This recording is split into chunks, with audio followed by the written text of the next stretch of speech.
শুরুতে আমরা জঙ্গলের মাঝখানে পাহাড়ের উপর একটি ঘর দেখতে পাই, যেখানে উইলিয়াম নামের এক লোক একা থাকে। আর নিজের রিসার্চের জন্যই উইলিয়াম কয়েক মাস ধরে এই নির্জন জঙ্গলের মাঝে বসবাস করছে। কিন্তু একদিন তাকে একটা সাপ কামড় দিয়ে দেয়, যার ফলে সে ঘাবড়ে যায়। কোনায় বিষ তার শরীরে না ছড়িয়ে পড়ে। আর এই আতঙ্কের মাঝে তার ফোনটাও পাহাড় থেকে নিচে পড়ে যায়। অর্থাৎ এখন সে কাউকে সাহায্যের জন্য ডাকতে পারবে না।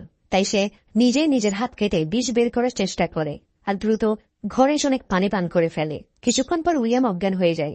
যখন তার হুঁশ ফিরে আসে তখন তার থেকে বারবার হ্যালুসিনেশন হতে থাকে, কারণ সাপের বিষের কিছু প্রভাব এখনো বাকি ছিল। আর এভাবে সে 1-2 দিন আদমর অবস্থায় পড়ে থাকে। একদিন সে বাহির থেকে হেলিকপ্টারের আওয়াজ শুনতে পায়, আর তার দরজায় কিছু সায়েন্টিস্ট তাকে নিজের সাথে নিয়ে যেতে এসেছে। হয়তো বাহিরের দুনিয়ায় কোনো এমার্জেন্সি এসে গিয়েছে, কিন্তু ভেতরে উইলিয়াম কোনো আওয়াজ করতে পারছিল না। আর সে সায়েন্টিস্টরা এই ভেবে সেখান থেকে চলে যায় যে ভেতরে কেউ নেই। এখন কিছুদিন পর ফাইনালি বাকি কিছু বিষের প্রভাব উইলিয়ামের শরীর থেকে চলে যায়, আর সে নিজেকে হেলদি অনুভব করছিল। তবে হতেও পারে শরীরে এখনো কিছু বিষ রয়ে গেছে। তাই সে তার গাড়ি স্টার্ট করে আবার শহরের দিকে যেতে থাকে। কিন্তু সেই শহরে পৌঁছার পর পুরোপুরি অবাক হয়ে যায়। সে দেখে শহর পুরোপুরি পাল্টে গিয়েছে। কোন রাস্তায় একজন মানুষ পর্যন্ত জীবিত নেই। পুরো পৃথিবীর সব জিনিসপত্র এলোমেলো হয়ে রয়েছিল। দেখে মনে হচ্ছে এখানে কোনো বড়সড় কাণ্ড ঘটেছিল। তবে ভয়ের ব্যাপার হচ্ছে রাস্তায় হাজারো গাড়ি বন্ধ হয়ে রয়েছিল, এবং সেই গাড়িগুলোর ভেতর মানুষগুলো সবাই মৃত ছিল। তখনই তার নজর রোড সাইনের উপর পড়ে। আসলে কিছুদিন আগে পুরো পৃথিবীতে এমন এক ভয়ানক ভাইরাস চলে আসে, যেটা খুব দ্রুত ছড়িয়ে পড়ার কারণে পৃথিবীতে থাকা সমস্ত মানুষ এই ভাইরাস আক্রান্ত হয়ে মারা যায়। তাই এখন কোনো সরকার নেই, আর না আছে কোনো আইন বা নিয়ম কানুন।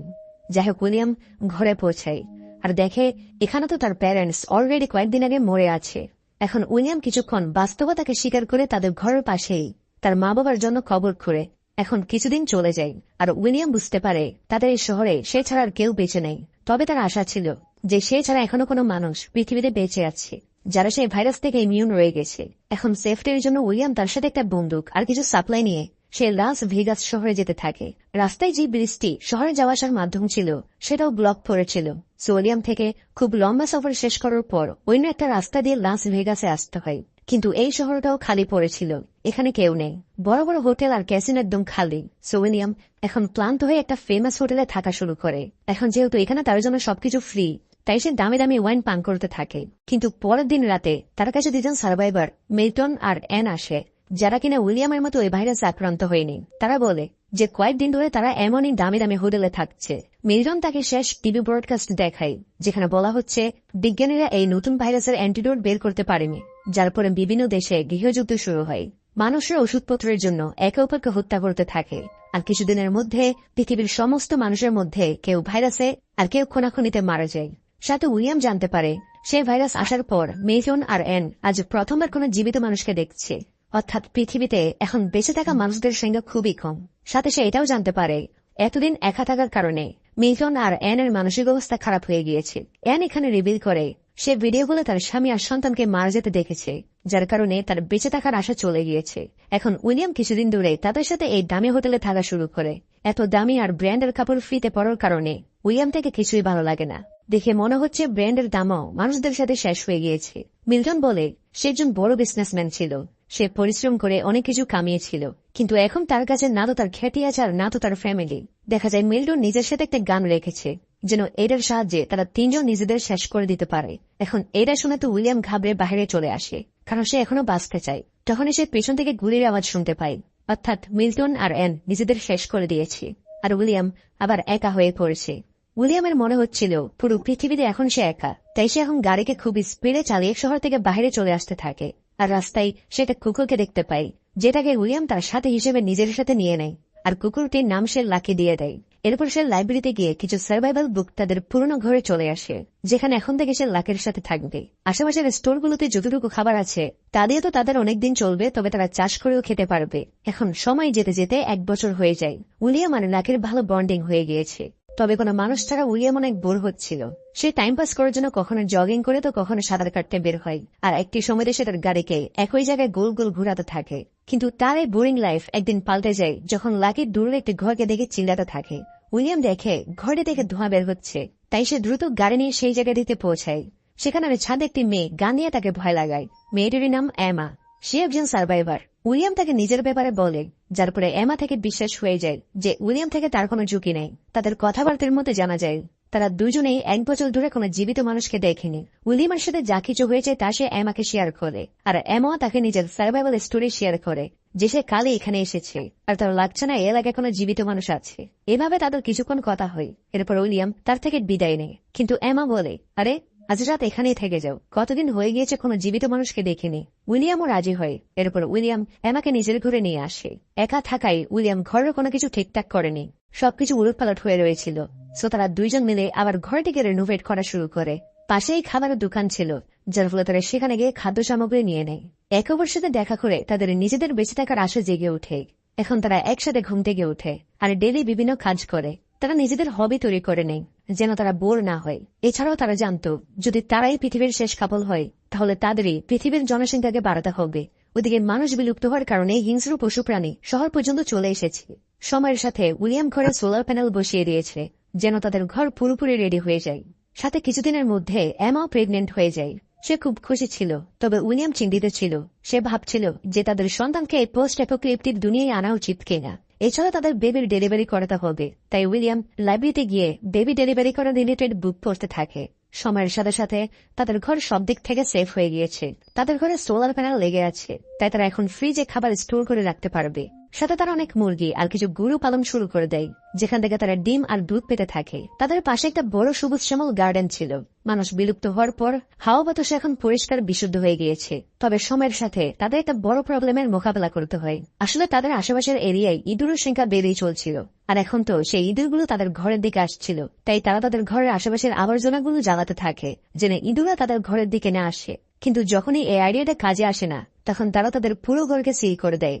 রাতে এমা বলে তারা শীঘ্রই ইঁদুরের কোনো সমাধান বের করবে, আর এখন সে তার বেবির জন্য খুশি আছে। এখন আগামী কয়েক সপ্তাহের মধ্যে উইলিয়াম দূর দূরান্ত থেকে কিছু বিড়াল তুলে আনে, যার ফলে তাদের শহরে ইঁদুরের সংখ্যা কমতে থাকে।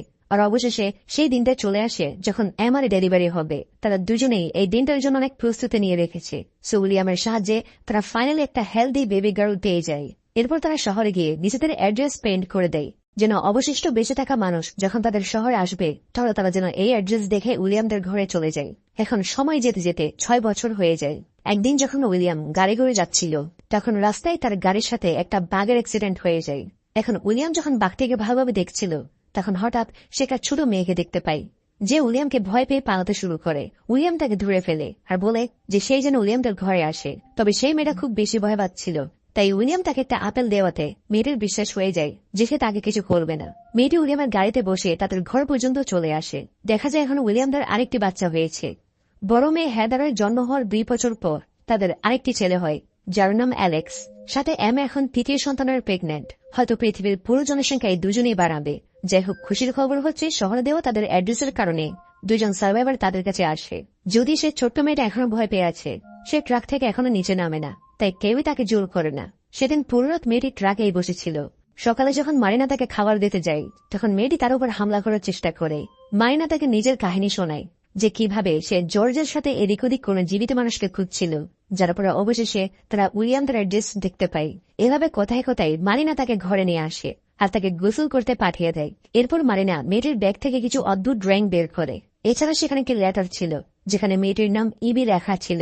এখন মারিনা এই লেটার সবাইকে দেখায় আর বলে এই লেটারটা ইবির মা লিখেছে, যেখানে লেখা আছে যে কেউ যদি ইবিকে পায় সে যেন তার খেয়াল রাখে, কারণ যখনই এই ভাইরাস আসে তখন ইবির পিতা তাকে ফিজিক্যালি হ্যারাস করেছিল, যার কারণে তার উপর এক প্রকার প্রভাব পড়ে যায় আর সে যে কাউকে দেখে ভয় পেয়ে যায়। আরেকদিন ইবির মা তার পিতাকেই মেরে ফেলে আর ইবিকে কোনো সেম জায়গায় পালিয়ে যেতে বলে। এখন এই 5 জন ইবিকে নিজেদের দলে নিয়ে নেয়।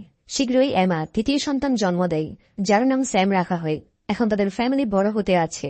পরবর্তী 1 বছর তারা সবাই খুশি খুশি একসাথে বসবাস করে। কিন্তু একদিন তারা কারো আসার সংকেত পায়। সব বাচ্চাদের ঘরে যেতে বলে বড়রা গান নিয়ে দেখতে যায় যে এটাকে। তখনই তারা দেখতে পায় এটা তো আরেকটি সার্ভাইভার গ্রুপ, যারাও শহরে এমার অ্যাড্রেস দেখে এখানে পৌঁছেছে। এখন এই গ্রুপে ছিল মুলি, জিন, এজরা আর তাদের ছেলে রাইফ। এখন উইলিয়ামরা তাদের নিজেদের ঘরে নিয়ে যায়। মুলি রিভিল করে তারা 8 বছরে শুধু 4 জন জীবিত মানুষকে দেখেছে। তাদের কোনো ঠিকানা ছিল না, তারা এদিক ওদিক ঘুরে বেড়াচ্ছিল। সো এমা বলে এটাই এখন তাদের ঘর, এখানে কোনো কিছুর অভাব নেই। তারা একসাথে হয়ে এখানে একটা নতুন সোসাইটি তৈরি করতে পারবে। এখন এই গ্রুপে মূল একজন ডাক্তার ছিল, অর্থাৎ কোনো মেম্বার যদি আহত হয় তাহলে গ্রুপে একজন ডাক্তার হওয়াটা তাদের জন্য ভাগ্যের ব্যাপার। পরের দিন উইলিয়াম নতুন মেম্বারদের রুলস বোঝাতে থাকে যে এখন যেহেতু শহর আর জঙ্গলে কোনো বাউন্টি নেই, তাই অনেক সময় জঙ্গলি পশু প্রাণী তাদের আশেপাশে ঘোরাফেরা করতে থাকে। তাই তারা যতবার শহরে সাপ্লাই নিতে যাবে তখন তারা নিজেদের সাথে হাতিয়ার এবং কাউকে নিয়ে যেতে হবে। এরপর সবাই শহরের একদম শেষ মাথায় চলে আসে বিভিন্ন জিনিস নেওয়ার জন্য। পাশেই হসপিটাল ছিল, আর মলি একজন ডাক্তার হওয়ায় সে সেখান থেকে বিভিন্ন ওষুধ নিতে থাকে। এরপর তারা কাদের সব সাপ্লাই নিয়ে ঘরে ফিরে আসে। এখানে নতুন মেম্বার জিন একজন সিঙ্গার, তাই সে সবার জন্য একটা গান শোনায়। এছাড়াও সে ইসরায়েল বাচ্চার মা। ওদিকে জর্জ আর মারিনা অনেক বছর পর ইন্টিমেট হয়। এখন আগামী মাসগুলোতে জিন আর মারিনা এক একটি মেয়েকে জন্ম দেয়, আর এভাবে ধীরে ধীরে 14 বছর হয়ে যায়। তাদের পরিবার এখন অনেক বড় হয়ে গিয়েছে। তারা আজ তাদের বড় মেয়ে হেদারের বার্থডে সেলিব্রেট করছিল। এখানে উইলিয়াম তাদের গ্রুপের সব বাচ্চাদের পড়াতে থাকে যেন তাদের আগের দুনিয়ার সবকিছু জানা থাকে, যে আগের সময় অনেক মানুষ পৃথিবীতে বসবাস করত, সাথে তাদের আচরণ কেমন, তারা কি করত এবং তাদের সামনে কি করা উচিত, এই সবকিছু সে বাচ্চাদের বোঝাতে থাকে। একদিন সেখানে একটি ঘূর্ণিঝড় আসে। তখন উইলিয়াম বুঝতে পারে তাদের ডগ লাকি তো ঘরে নেই। উইলিয়াম দ্রুত তাকে খুঁজতে ঘরের বাইরে বের হয়। তখন সে দেখে লাকি তো বেচারা একটা গাছের নিচে চাপা পড়ে মারা গেছে। এটাতে উইলিয়াম আর এমা প্রচন্ড কষ্ট পায়, কারণ উইলিয়াম লাকিকে তখন পেয়েছিল যখন সে বাঁচার আশা ছেড়ে দিয়েছিল। লাকি এমার আগে থেকে তার সাথে ছিল। তারা তাদের গার্ডেনে লাকির জন্য একটা কবর বানায় এবং লাকিকে তাদের গ্রুপের প্রথম মেম্বারের উপাধি দেওয়া হয়। এরপর একদিন উইলিয়াম যখন তার বাচ্চাদের খেলা করতে দেখছিল তখন একটা বাঘ তাদের গার্ডেনে ঢুকে পড়ে। উইলিয়াম দ্রুত তার বাচ্চাদের বাঁচানোর জন্য সে ওই বাঘটার সামনে চলে আসে, আর যতক্ষণ পর্যন্ত তাকে বাঁচানোর জন্য কেউ আসে ততক্ষণে বাঘটা উইলিয়ামকে অনেক আহত করে চলে যায়। সবাই মিলে উইলিয়ামকে বাঁচানোর চেষ্টা করতে থাকে। উইলিয়ামের শরীর থেকে প্রচুর রক্তক্ষরণ হয়েছে, তবে ভাগ্যক্রমে তাদের কাছে একজন ডাক্তার এবং ওষুধ থাকায় উইলিয়ামের প্রাণ বেঁচে যায়। আর ওদিকে এম একটা গান নিয়ে সে বাঘটিকে খুঁজে গুলি করে দেয়, যেন সামনে থেকে সে বাঘটা আর কাউকে ক্ষতি করতে না পারে। এখন কিছু সপ্তাহের মধ্যে উইলিয়াম আবার চলা শুরু করে, আর এখন 17 বছর পূর্ণ হয়েছে। সব বাচ্চারা মোটামুটি বড় হয়ে গিয়েছে। উইলিয়াম তার ছেলে অ্যালেক্স আর স্যামকে সার্ভাইভ করার সব ট্রিক্স শেখাচ্ছিল।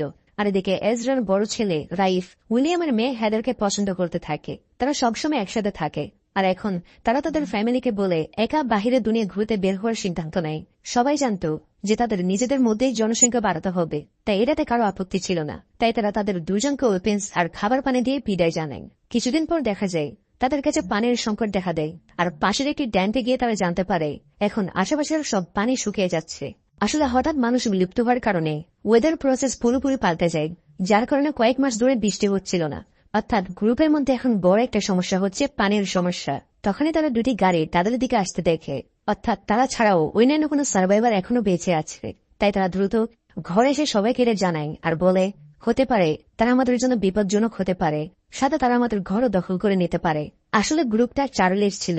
সে বলে তারা এখানে তেলের লেনদেন করতে এসেছে। আসলে তাদের কাছে একটা ড্রিল মেশিন আছে, যেটা দিয়ে তারা মাটিতে ড্রিল করে উইলিয়ামদের জন্য হ্যান্ডপাম্প লাগিয়ে দিতে পারবে, যার ফলে তারা পানি পেতে থাকবে। কিন্তু এর বদলে সে উইলিয়ামদের পেট্রোল চায়, যেন তারা এখান থেকে 500 মাইল দূরের জায়গাগুলোতে যেতে পারে। এখন যেহেতু উইলিয়ামদের গ্রুপের কাছে পানির অভাব, তাই তারা এই অফারে রাজি হয়। এমনিতেও তারা এত পেট্রোল দিয়ে কি করবে। এখন উইলিয়ামের কথায় চার্লির গ্রুপ একটি জায়গায় ড্রিল করা শুরু করে। যেহেতু এই প্রসেস কমপ্লিট হতে অনেকদিন লাগবে, তাই চার্লির গ্রুপ তাদের ভ্যান্সগুলোতে থাকবে।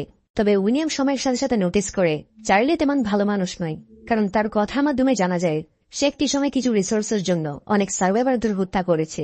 এখন এই সব কিছু জানার পর উইলিয়াম তার গ্রুপকে একান্তে বলে তাদের চার্লি থেকে সাবধান থাকতে হবে, সাথে তাদের ঘরকেও সেফটি করতে হবে। এমা বলে এমনিতেও তারা ড্রিল কমপ্লিট করে চলে যাবে, সো তাদের চিন্তা করার কারণ নেই। যাই হোক, আগামী 2 দিন ধরে ড্রিলিং কন্টিনিউ হতে থাকে, আর ফাইনালি 4 দিন পর তারা নিচ থেকে পানি বের করতে সফল হয়। এটাতে সবাই খুব খুশি ছিল। উইলিয়াম বলে এখন তাদের ডিল কমপ্লিট হলো, এখন তারা এদের সব পেট্রোল নিয়ে এখান থেকে চলে যেতে পারবে। রাতে সবাই একসাথে সেলিব্রেট করতে থাকে। যদিও উইলিয়াম টেনশনে ছিল, কারণ তার মনে হচ্ছিল চার্লি একজন ভয়ঙ্কর লোক, আর সে এত সহজ এখান থেকে যাবে না। এখন রাতে সবাই ঘুমিয়ে পড়ার পর উইলিয়াম বাহির থেকে কারো চিৎকার শুনতে পাই, আর সে বাহির এসে দেখে চার্লি একটা রুম থেকে বের হয়, আর বাহির থেকে তার ফ্রেন্ড সাইরাস পাহারা দিচ্ছিল, যেন কেউ আসলে সে তাকে সংকেত দিতে পারে। উইলিয়াম দ্রুত ঘরটিতে ঢুকে, যেখানে ইবি কান্না করছিল। চার্লি তার সাথে জোর জবরদস্তি করেছে। উইলিয়াম দ্রুত তার গ্রুপকে এটা জানায়। এখন বাকি মেম্বাররা বলে চার্লির গ্রুপের কাছে অনেক হাতিয়ার আছে, আর সে তখন কাউকে বলছিল যে সেখান থেকে আর যাবে না। এখন উইলিয়াম বলে তাহলে তো তাকে মারতে হবে, না হলে সে তার গ্রুপের লোকদের এমন হ্যারাসাতে দেখতে পারবে না। আজ সে ইবির সাথে এমন করেছে, কাল সে আরেকজনের সাথে করবে। এখানে বাকিরা তার কথা একমত ছিল, তবে তারা ডিসকাস করে যে এমনিতেও পৃথিবীতে মানুষ কম, তাই তাদেরকে চার্লিকে মারা উচিত। কিন্তু উইলিয়ামের কথা অনুযায়ী যদি তারা চার্লিকে মেরে ফেলে তাহলে তাদের গ্রুপের সবাই এদের কিছু করবে না। এখন প্ল্যান অনুযায়ী রাতে তারা চার্লিকে চারদিক থেকে ঘিরে ফেলে, আর চার্লির গ্রুপ টের না পায় মতো উইলিয়াম চার্লিকে সোজা প্রাণে মেরে ফেলে। যদিও উইলিয়ামের এটাতে খারাপ লাগে, কারণ প্রথমবার সে কারো প্রাণ নিয়েছে, তবে সে তার গ্রুপের জন্য এটা করেছে। এর পরের দিন সকালে উইলিয়ামের গ্রুপ চার্লির গ্রুপকে জানায় এখন তারা যেন বদলা নেওয়ার কথা না ভাবে, তারা চাইলে এখানেই থাকতে পারবে, তবে তাদের এদের কাজে সাহায্য করতে হবে, আর তারা যদি যেতে চায় তাহলে এখনই সারা জীবনের জন্য চলে যেতে পারবে। এখন চার্লির গ্রুপের অনেকে এখানে থাকার সিদ্ধান্ত নেয়, তবে চার্লির বেস্ট ফ্রেন্ড সাইরাস ছাড়া সে উইলিয়ামদের উপর রেগে ছিল, কারণ তারা তার বন্ধু চার্লির উপর হঠাৎ আক্রমণ করে প্রাণে মেরে ফেলেছে, যে সে আবার কারোর উপর আক্রমণ না করে বসে। চার্লির সাথীরা বলে তারা আগেই জানত চার্লি খারাপ, সে লিডার হওয়ার খারাপ সুযোগ নিত। এছাড়াও সে নিজের গ্রুপের বাকি লেডিসদের সাথে এমনই করেছিল, সো তারা এখন খুশি যে সে মারা গেছে। এখন সাইরাস একা ছিল যে চার্লির মৃত্যুতে দুঃখী ছিল, তাই উইলিয়াম তাকে বের করে দেয়। যদিও সাইরাস কিছুক্ষণ পর আবার ফিরে আসতে চাচ্ছিল, কারণ তার গ্রুপের সব মেম্বাররা তো এখানেই রয়ে গেছে, আর সে বাহিরে একা কিভাবে সার্ভাইভ করবে। তবে উইলিয়াম তাকে ভেতরে আসতে দেয় না, কারণ সে চার্লির খারাপ কাজে তাকে সাহায্য করত, আর শাস্তি স্বরূপ সে তাকে এখান থেকে বের করে দিয়েছে। এখন সময় আরো এগিয়ে যায়, আর এখন মোট 20 বছর পার হয়ে গিয়েছে। মানবজাতি ছাড়া পুরো পৃথিবী সম্পূর্ণ বদলে গেছে। উইলিয়ামের গ্রুপের সব বাচ্চারা মিলে একটা প্লেন বানানোর কাজ শুরু করে। উইলিয়ামের ছেলে বলে কিছু সময় পর তারা এই বিমানটিকে সম্পূর্ণ পারফেক্ট করে দিবে, যেটা দিয়ে তারা পাহাড় থেকে সহজে নিচে আসতে পারবে। তবে কিছু সময় পর দেখা যায় এক এক করে তাদের গ্রুপের সব মেম্বাররা অসুস্থ হতে থাকে। তাদের শীঘ্রই রিয়েলাইজ হয় অর্ধেকের চেয়েও বেশি মানুষ ভাইরাসে আক্রান্ত হয়ে গিয়েছে, আর তাদের ভেতর সেই সিমটমস গুলো ছিল যেটা 20 বছর আগে সে ভাইরাসে ছিল। এছাড়াও ডাক্তার মৌলি রিভিল করে যদিও তারা সেই ভাইরাস থেকে ইমিউন হয়ে গিয়েছিল, কিন্তু সময়ের সাথে সাথে সেই ভাইরাস আরো ইভলভ হয়ে গিয়েছে। যদি এই নতুন ভাইরাসটির প্রভাব এত পাওয়ারফুল নয়, তারা শীঘ্রই এটার কোনো সমাধান বের করবে। এরপর সুস্থ থাকা মেম্বাররা বাকিদের দেখাশোনা করতে থাকে। এখানে উইলিয়ামের ছেলে স্যামের অবস্থা বাকিদের থেকে খারাপ ছিল। এ নিয়ে সবার মাঝে টেনশন তো ছিল, কিন্তু এরই মাঝে একদিন হঠাৎ তাদের মেয়ে হেদার ঘরে একা ফিরে আসে, যে কিনা নাইফারের সাথে বাহিরে ঘুরতে গিয়েছিল। হেদার তার সফরের ঘটনাগুলো বলতে থাকে। সে বলে সে গাড়ি নিয়ে শহরের মধ্যে দিয়ে অনেক দূর দূরান্ত পর্যন্ত গিয়েছে। তারা প্রতিদিন নতুন নতুন জায়গায় মানুষদের খুঁজছিল, কিন্তু প্রত্যেকবারই প্রত্যেক শহরে তারা কাউকে পায় না। তারা চেষ্টা করছিল যে কোনো জীবিত মানুষকে পাওয়া যায় কিনা। কিন্তু একদিন যখন তারা একটা পাহাড়ে ক্যাম্পিং করছিল, তখন হঠাৎ তারা একটা লোককে দেখতে পায়। হেদার লোকটির পিছু করে, ততক্ষণে লোকটি সেখান থেকে সরে গিয়েছে। তবে কিছু সময় পর সেই লোকটা পেছন থেকে এসে রাইফেলের উপর ছুরি রাখে, আর এখান থেকে আমরা জানতে পারি এটা আর কেউ নয় বরং সাইরাস, অর্থাৎ চার্লির সেই বেস্ট ফ্রেন্ড যাকে উইলিয়াম বের করে দিয়েছিল। আর এর বদলা নেওয়ার জন্য সে রাইফকে মেরে ফেলে, আর হেদারও তাকে মেরে দেয়। হেদার রাইফের কাছে আসে, কিন্তু ততক্ষণে দেরি হয়ে গিয়েছে, আর দ্রুত চিকিৎসা না হওয়ার কারণে রাইফ সেখানেই মারা যায়। তীরের মধ্যে তাকে দাফন করার পর হেদার আবার ঘরে ফিরতে থাকে, এবং রাস্তায় তার গাড়ির তেল শেষ হওয়ার কারণে সে বাকিটা পথ হেঁটে অতিক্রম করে। এখন এখান থেকে হেদারও জানতে পারে বেশিরভাগ মেম্বাররা আবার সেই ভাইরাসের কারণে আক্রান্ত হয়ে গিয়েছে। তবে এই ভেরিয়েন্ট আগের মতো পাওয়ারফুল নয়, আর ডাক্তার মৌলিক এটার চিকিৎসা খুঁজছে। স্যামের জ্বর কমানোর জন্য তাকে ঠান্ডা পানিতে নামানো হয়। এখন কিছুদিন পর ডাক্তার মৌলির দেওয়া ওষুধ খাওয়ার ফলে সবাই আবার সুস্থ হতে থাকে, কিন্তু এই ওষুধ স্যামের উপর কাজ করছিল না, আর সে তার প্যারেন্টসের সাথে শেষবারের মতো কথা বলে দুনিয়া ছেড়ে চলে যায়। উইলিয়াম এই ঘটনার পর অনেক ভেঙে পড়ে। স্যাম ছাড়াও তাদের গ্রুপের 3 মেম্বার মারা গেছে। এমা উইলিয়ামকে বোঝায় যখন আমাদের কাছে কিছুই ছিল না, তখন শুধু আমরা 2 জন মিলে থাকা শুরু করেছিলাম। আমাদের কাছে একটা পুরো গ্রুপ রয়েছে, আর আমরাই ভবিষ্যৎ পৃথিবীর জনসংখ্যা বাড়াবো। এখন উইলিয়াম হাল না ছেড়ে গ্রুপের বাচ্চাদের রেডি করতে থাকে। এরপর উইলিয়াম পাহাড়ের চূড়ায় গিয়ে সানরাইজ দেখতে থাকে। তার রিয়েলাইজ হয় 20 বছর পর পৃথিবী কতটা পাল্টে গিয়েছে। সে আবার ফিরে গিয়ে বাচ্চাদের একটা স্পিচ দেয় যে তারা এতদিন ভুল পথে এগোচ্ছিল। তারা আগের পৃথিবীর সময়ের মতো হতে চাচ্ছিল, তবে পৃথিবী এখন আগের অবস্থায় নেই। তাই এখন থেকে তাদের প্রকৃতির হিসাব অনুযায়ী শিখতে হবে। তাদের প্রকৃতি শেখাবে যে কিভাবে তারা এই নতুন আবহাওয়ায় বাস করতে পারবে। এরপর তারা রেডিওকে আবার চালু করতে থাকে, যেন তারা নিজেদের মধ্যে কমিউনিকেশন করতে পারে। তারা নতুন সমাজ তৈরি করবে। তারা সোশ্যাল ইভেন্টস রাখবে, যেন বাচ্চারা বুঝতে পারে যে কিভাবে মানুষ একটা সোশ্যাল জীব। তারা আশেপাশের শহরগুলোকে নিজের মতো করে রেনোভেট করে দেয়। এখন ধীরে ধীরে এই নতুন দুনিয়ার 50 বছর হয়ে যায়। বৃদ্ধ উইলিয়াম তার নাতিকে বলে এই নতুন মানব সভ্যতা তাদেরই বংশধর, যেটাকে এখন তাকে সামনে এগিয়ে নিয়ে যেতে হবে। আর এই হ্যাপি এন্ডিং এর সাথে এই সিরিজ এখানেই শেষ হয়।